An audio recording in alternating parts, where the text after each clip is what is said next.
We can cross now to our correspondent in Beirut, Renée Davis. Renée, bring us the latest on the Israeli strikes in southern Beirut. Right, so in the early hours of this morning at dawn, the Israeli army launched airstrikes on the southern suburbs of Beirut once again. This has been happening daily now for the past week. The area is entirely evacuated, although many are trying to come back to gather the few belongings, maybe in between times where strikes aren't happening. There's also been up to 15 helicopters infiltrated in Lebanese territory last night, just after midnight. Hezbollah announced in a statement that it actually managed to take down one of them.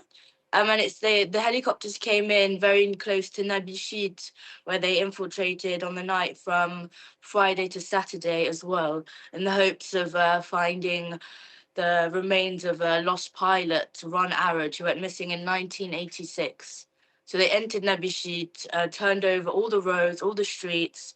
Over 40 people died, and they didn't find the remains in the end. But they're continuing to infiltrate this area.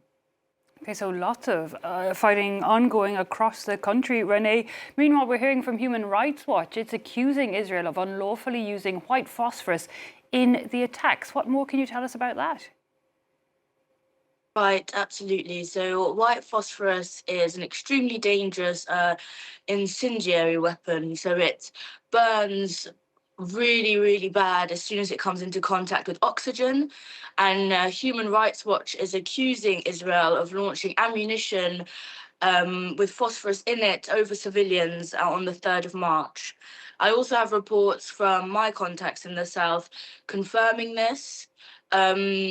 This is a really, really brutal weapon because it won't stop burning on a wound until the oxygen is put out completely, until there's no more access to oxygen on your skin. So it's a really dangerous weapon. And I mean, you're allowed to, according to the Geneva Convention, you can use it in battles as smoke screens or to highlight the battlefield, but absolutely not against civilians. So this is what the human rights is accusing Israel of doing. It's also extremely damaging to agriculture and destroys many livelihoods. It's exactly what it did in 2024. I mean, in south of Lebanon, you have olive fields that have been there for hundreds and hundreds of years, if not thousands, actually.